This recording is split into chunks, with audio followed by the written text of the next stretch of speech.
Assalamualaikum warahmatullahi wabarakatuh. Perkenalkan nama saya Indah Permatasari, MPM E1I01955 kelas A. Baiklah, di sini saya akan mereview jurnal untuk memenuhi tugas praktikum konservasi dan rehabilitasi sumber daya hayati laut. Adapun judul jurnal yang saya review yaitu Laju Pertumbuhan Karang Astropora formosa yang ditransplantasi pada media tempel dan media gantung.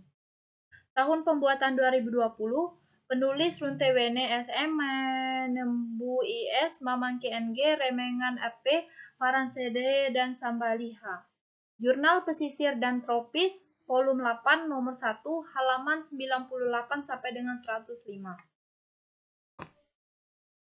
Adapun latar belakang yang mendasari penelitian ini yaitu karang merupakan kumpulan dari berjuta hewan polip yang hidup bersimbiosis dengan alga zooxanthella. Sebagian besar hewan polip ini hidup berkoloni dan membentuk suatu terumbu.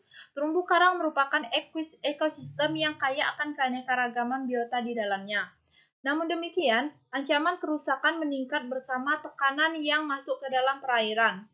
Transplantasi karang merupakan salah satu cara yang dapat dilakukan untuk pemulihan karang yang telah rusak, dengan cara memotong karang yang masih hidup, kemudian ditanam di tempat yang karangnya telah mengalami kerusakan.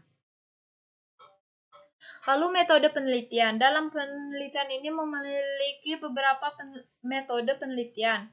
Yang pertama, transplantasi karang jenis Astropora formosa pada media tempel dan gantung. Kemudian dilanjutkan dengan monitoring setiap bulan selama 6 bulan. Karang yang telah ditransplantasi diukur menggunakan mistar untuk mengetahui panjang karang tersebut dari awal hingga akhir penelitian.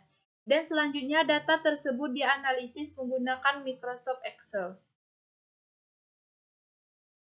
Adapun tujuan penelitian dalam jurnal ini yaitu untuk mengetahui laju pertumbuhan karang Astropora formosa yang ditransplantasi pada media tempel dan gantung. Dalam penelitian ini memiliki beberapa langkah-langkah penelitian. Yang pertama yaitu pembuatan rak dan substrat. Terdapat dua jenis rak yang berbeda, yaitu rak pertama rak besi dan yang kedua rak pipa. Rak besi akan dibuat dari besi batangan yang kemudian dibentuk menjadi 3 rak menyerupai kerangka huruf E, V, dan A. Rak pipa terbuat dari pipa paralon yang kemudian akan dibentuk menjadi 3 rak yang menyerupai kerangka E, V, dan A. Lalu kedua, penentuan jenis karang. Jenis karang yang digunakan untuk transplantasi ini adalah karang spesies Astropora formosa. Lalu penentuan fragmen. Ukuran fragmen karang yang digunakan dalam kegiatan transplantasi berkisar antara 7 sampai 15 cm. Besarnya ukuran fragmen transplantasi sangat menentukan keberhasilan transplantasi karang. Lalu peletakan rak transplantasi. Rak transplantasi yang berada di darat dibawa menggunakan perahu menuju ke laut.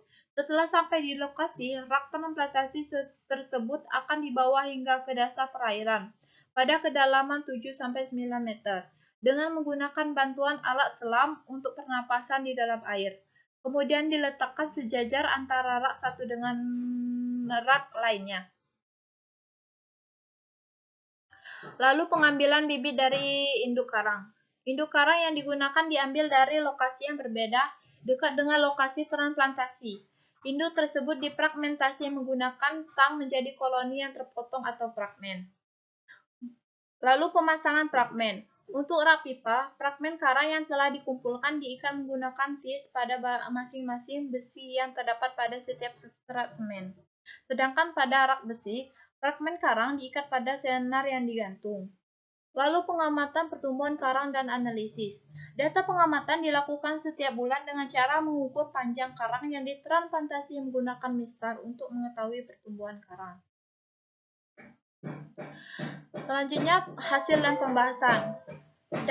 Dari data grafik rata-rata pertambahan panjang karang, didapat bahwa laju pertumbuhan karang berdasarkan hasil penelitian ditunjukkan pada grafik di atas, rata-rata pertambahan panjang karang Astropora formosa pada kedua media menunjukkan adanya peningkatan yang cukup baik.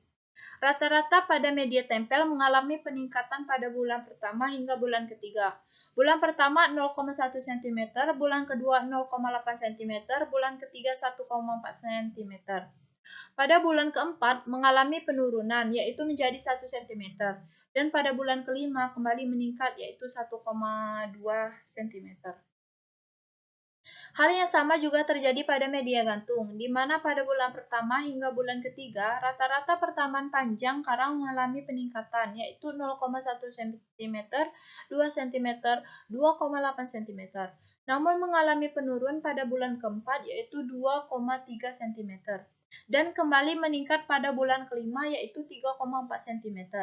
Pertamaan panjang dari fragmen karang dipengaruhi oleh beberapa faktor lingkungan seperti suhu, salinitas, pH, kecerahan, dan kedalaman. Lalu dapat dilihat pada tabel 1 hasil pengukuran kualitas perairan pantai Malayalam. Dapat dilihat bahwa kegiatan transplantasi ini dapat dikatakan berhasil karena fragmen karang yang ditransplantasi mengalami pertumbuhan dengan baik. Penurunan pertambahan panjang karang bulan September diduga terjadi karena pada bulan itu suhu mengalami kenaikan, yaitu menjadi 31 derajat Celcius. Suhu mempengaruhi kecepatan metabolisme, reproduksi, dan perombakan bentuk luar dari karang. Suhu yang relatif konstan sangat baik untuk pertumbuhan. Sebaliknya, jika terjadi kenaikan suhu, maka akan mengancam kehidupan karang. Lalu pada gambar 3 dapat dilihat rata-rata laju pertumbuhan karang, di mana karang tempel, karang gantung, dan keseluruhannya.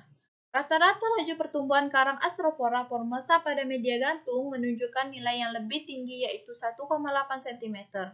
Jika dibandingkan dengan nilai laju pertumbuhan rata-rata pada media tempel, yaitu 0,8 cm. Rata-rata laju pertumbuhan karang secara keseluruhannya yaitu sebesar 1,3 cm. Baiklah, berdasarkan hasil penelitian yang dilakukan, maka dapat disimpulkan bahwa laju pertumbuhan rata-rata karang Arthropoda formosa yang ditransplantasikan pada media tempel sebesar 0,8 cm dan pada media gantung 1,8 cm. Secara keseluruhan, laju pertumbuhan rata-rata sebesar 1,3 cm. Baiklah, hanya itu yang dapat saya sampaikan. Lebih dan kurang saya mohon maaf. Kepada Allah saya mohon ampun. Wabillahi taufiq walhidayah. Wassalamualaikum warahmatullahi wabarakatuh.